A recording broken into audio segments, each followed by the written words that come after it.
मित्रों नमस्कार। Parameter of law के इस चैनल में मैं आपका हार्टली वेलकम करता हूं। आज मैं आपको पोस्टमार्टम से संबंधित जो फॉरेंसिक साइंस का एक इम्पॉर्टेंट टॉपिक है, कुछ इम्पॉर्टेंट बातें इस वीडियो में बताने जा रहा हूं। मित्रों, जैसा कि आप जानते हैं, जब भी किसी व्यक्ति की डेथ किसी संदिग्ध परिस्थितियों या सस्पेक्टेड पोजीशन में होती है, तो ऐसी परिस्थिति में पुलिस के विवेचनाधिकारी या इन्वेस्टिगेटिंग ऑफिसर के द्वारा फॉरेंसिक उसकी लेबोरेटरी में जांच के लिए तथा उसकी बॉडी के अंगों वगैरह को स्पॉट पर जाकर देखा जाता है तथा बॉडी का पोस्टमार्टम अनिवार्य रूप से किया जाता है, जिससे किस कारण से किस व्यक्ति के द्वारा उसकी डेथ को कारित किया गया, इन सब बातों का, कौन सा हथियार, कपड़ों पर कौन से धब्बे थे, किन परिस्थितियों में उसका शव मिला, सारे एग्जामिनेशन पोस्टमार्टम के द्वारा करने के बाद पता लगते हैं। आज इस वीडियो को शुरू से अंत तक देखें।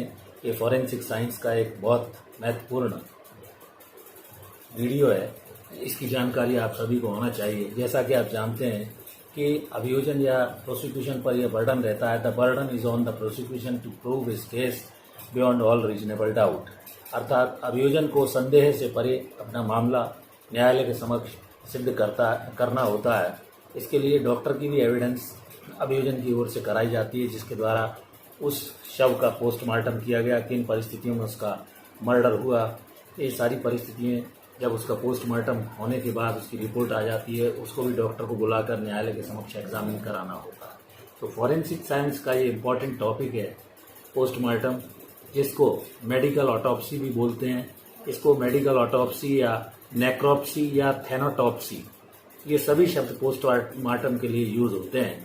दूसरा, ये गिल्टी पर्सन किसने मारा है, इसके संबंध में एक बहुत ही महत्वपूर्ण एविडेंस का पार्ट होता है, जो इंडियन एविडेंस एक्ट के सेक्शन 45 ओपिनियन ऑफ एक्सपर्ट, अर्थात विशेषज्ञ की राय इस मामले में सुसंगत होती है, अन्य साक्ष्य से उसका कोरेबोरेशन होता है और ये बताया जाता है, ये स्पेशल एग्जामिनेशन डॉक्टर का जो होता है उसी मामले में ये सिद्ध करने के लिए किन हालात में उस व्यक्ति का मर्डर हुआ।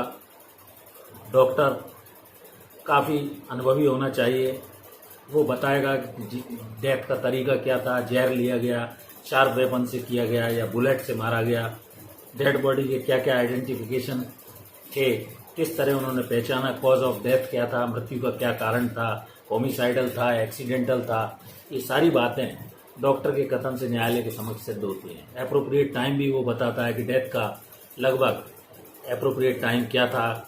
उसके अलावा कोई भी बच्चा वगैरह पैदा हुआ नहीं हुआ, कोई प्रेगनेंसी लेडी अगर डेथ हो गई है तो उसके बारे में बॉडी को वो पूरी तरह एग्जामिन करते हैं, बेस्ट पॉसिबल कंडीशन जो भी हो सकती है उसमें रखते हैं। उस टाइप्स ऑफ ऑटोप्सी भी कई तरह की होती है, जैसा कि मेडिकल लीगल ऑटोप्सी, उसके बाद एनाटॉमिकल, उसके बाद ऑटोप्सी में पैथोलॉजिकल होती है, साइकोलॉजिकल होती है, वर्चुअल होती है। ये अलग अलग थोड़े से इसके भिन्न प्रकार हैं। एनाटॉमिकल में शरीर की रचना से संबंधित, मेडिकल लीगल ऑटोप्सी मेडिकल से संबंधित होती है, पैथोलॉजिकल जो पैथोलॉजी से संबंधित होती है, साइकोलॉजिकल क्या उसकी साइकोलॉजी रही थी, सभी अलग अलग ब्रांचेज हैं इसकी, जो कि टाइप्स ऑफ ऑटोप्सी कहलाती है। अब डेथ का रियल कारण और समय क्या था, ये ज्ञात करने के लिए पोस्टमार्टम शव का किया जाता है, और इसमें एसेंशियल रिक्वायरमेंट ये है कि रजिस्टर्ड वो मेडिकल प्रैक्टिशनर होना चाहिए डॉक्टर, स्पेशल उसको ट्रेनिंग हो, स्पेशल स्किल हो, उसके पास विशेष ज्ञान हो, उसके अलावा परफेक्ट फाइंडिंग दे, वो अपनी नोट्स वगैरह बनाए, जिससे जब भी उसका एग्जामिनेशन इन चीफ या क्रॉस एग्जामिनेशन हो तो वो न्यायालय के समक्ष ये सफलतापूर्वक सिद्ध करने का प्रयास करे कि उसने पोस्टमार्टम करते में उस बॉडी में क्या पाया था, किन हालात में, और सब चीज़ों को उसमें पोस्टमार्टम रिपोर्ट में उसको लिखना चाहिए। बॉडी का वेट क्या था, मेजरमेंट क्या था, फोटोग्राफ्स वगैरह जो भी लेते हैं वो उसको लेना चाहिए। उसके अलावा इंजुरीज का जो मेजरमेंट है इम्पॉर्टेंट रोल रखता है। उसके अलावा ऑब्जेक्टिव क्या है इसका करने का, फैक्चुअल मेडिकल रिपोर्ट होनी चाहिए, फाइंडिंग्स जो कि एविडेंस में डॉक्टर के द्वारा प्रूव की जाए।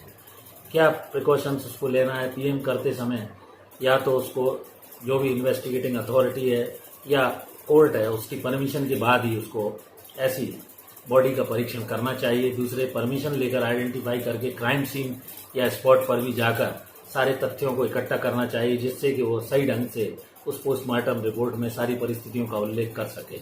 इसके अलावा एक्सटर्नल एग्जामिनेशन बॉडी का जो भी किया है उसमें क्या पाया, कपड़े पे छेद थे कि नहीं, दाग धब्बे कैसे आए, इंजुरीज के फोटोग्राफ उसको लेने चाहिए, जो भी चोटें वगैरह आई पुरानी नई जो भी जैसी भी थी।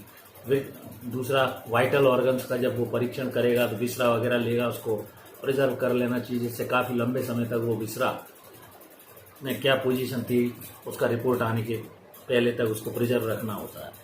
दूसरा, पैथोलॉजिकल जो भी ऑटोप्सी है, ऑब्जर्वेशन, उनको भी इसको आर्टिकल्स वगैरह को सबको डॉक्टर को नोट कर लेना चाहिए। पोस्टमार्टम दो तरह का होता है, एक तो एक्सटर्नल पोस्टमार्टम, दूसरा होता है इंटरनल पोस्टमार्टम। एक्सटर्नल जो शरीर के बाहरी अपीयरेंस से दिखाई देता है, तथा इंटरनल पार्ट्स के संबंध में इसमें कॉज ऑफ डेथ, मोटिव क्या था उसका, एक्यूज का, मैनर ऑफ आइडेंटिफिकेशन वगैरह सब डाटा रिकॉर्ड करके उसे नोट करना चाहिए। डेड बॉडी सबसे पहले ये देखे किस व्यक्ति की है, अपीयरेंस क्या है, मोल्स वगैरह स्कार हैं कि नहीं है, इनका सारा डिटेल एग्जामिनेशन ले, डॉक्यूमेंट्स और वेपन वगैरह सब कलेक्ट करके उनके संबंध में भी अपना मैनर लिखना चाहिए। फोटोग्राफ्स और स्केचेस बना लेने चाहिए। ऑब्जर्वेशन जो हेल्प कर सके, कब डेथ हुई, किस कारण से हुई, ये सब उसको उस डॉक्टर को उसमें पोस्टमार्टम रिपोर्ट में उल्लेख करना आवश्यक होता है। इंटरनल एग्जामिनेशन जब करेगा तो चीरा वगैरह लगा के उस पर्टिकुलर ऑर्गन को निकालते हैं। हर एक ऑर्गन में क्या कारण उसने पाया, डेथ का कारण स्पष्ट। वाइटल ऑर्गन के लिक्विड को भी एग्जामिनेशन करना चाहिए। इसमें स्कल भी निकाला जा सकता है, थोरेक्स निकाला जा सकता है, एब्डोमेन निकाले जा सकते हैं, इनकी भी विसरा वगैरह जो भी वो लिक्विड में रखे। पूरा फॉरेंसिक डॉक्टर्स के थ्रू फिजिकली जो एग्जामिनेशन होता है, वो कपड़ों पे दाग धब्बे, इनकी भी जला है, कट के निशान है, एक्सरे वगैरह, इन सब से जांच की जाती है। बोन उसकी कोई क्रैक हो गई है तो उसका उल्लेख भी पोस्टमार्टम रिपोर्ट में किया जाएगा। इस प्रकार हर एक बॉडी पार्ट का पोस्टमार्टम रिपोर्ट में, ब्रेन अलग अलग ऑर्गन है, पैथोलॉजिस्ट वगैरह की राय लेकर, कोई ड्रग लिया या एल्कोहल लेकर वो मरा है, होमिसाइडल है, एक्सीडेंटल है, सुसाइडल है, डेथ का कारण कितने घंटे पहले हुई है, क्या क्या पाया, तो इस तरह कुल मिलाकर पोस्टमार्टम रिपोर्ट में डॉक्टर को बड़ी सावधानी से सारी चीज़ों को उल्लेखित करना चाहिए, क्योंकि ये मटेरियल एविडेंस है और यदि किसी तरह की कोई खामी या कमी इसमें रह जाती है तो इसका लाभ अभियुक्त को न्यायालय द्वारा बेनिफिट ऑफ डाउट के अंतर्गत दे दिया जाता है। तो इस प्रकार मैंने पोस्टमार्टम रिपोर्ट को के ऑब्जेक्ट, मेडिकल एग्जामिनेशन कैसे होता है, और ये ऑटोप्सी, नेक्रोप्सी तथा थैनाटोप्सी भी कहलाती है, और opinion of expert under section 45 Indian evidence act के तहत ये विशेषज्ञ की राय सुसंगत होती है, जिसको कोर्ट कंसीडर करते हुए अभियुक्त के विरुद्ध लगाए गए कोई भी मर्डर आदि के अपराधों को प्रमाणित पा सकता है। कोरेबोरेटिव ये एविडेंस है। तो मैंने इस तरह आपको फॉरेंसिक साइंस का ये एक इम्पॉर्टेंट टॉपिक पोस्टमार्टम या ऑटोप्सी या नेक्रोप्सी या थैनाटोप्सी को सरल शब्दों में बताने का प्रयास किया। मैं इस चैनल पर नए नए टॉपिक्स को लेकर आपकी जानकारी को बढ़ाने का प्रयास कर रहा हूँ। मैं रिटायर्ड न्यायाधीश हूँ और मेरा ये प्रयास है कि देश के आम नागरिक को भारत का कानून जानना चाहिए। इसी उद्देश्य को लेकर मैं सामाजिक कल्याण के लिए इस चैनल पर फ्री ऑफ कॉस्ट आपको लीगल इन्फॉर्मेशन, जो कि नए एडवोकेट्स को और अन्य देश के नागरिक, समाज से जुड़े हुए व्यक्ति तथा जो भी लीगल फ्रेटर्निटी से जुड़े हुए लोग हैं, कोई एग्जामिनेशन वगैरह देने जा रहे हैं, चाहे वो किसी भी तरह का एग्जामिनेशन है, उन सब के लिए ये जानकारी काफ़ी उपयोगी प्रमाणित होगी, ऐसा मैं विश्वास करता हूं। और यदि आप इस चैनल पर अभी तक नए हैं और आपने इस चैनल को सब्सक्राइब नहीं किया है, सबसे पहले इसको बेल आइकॉन दबा के और सब्सक्राइब कर लें, बेल आइकॉन दबा दें, जिससे आने वाले नए नए वीडियोस और नोटिफिकेशन की जानकारी आपको होती रहे। इस वीडियो में आज यहीं तक, कल फिर मिलते हैं नए वीडियो के साथ। Thank you for watching this video. नमस्कार।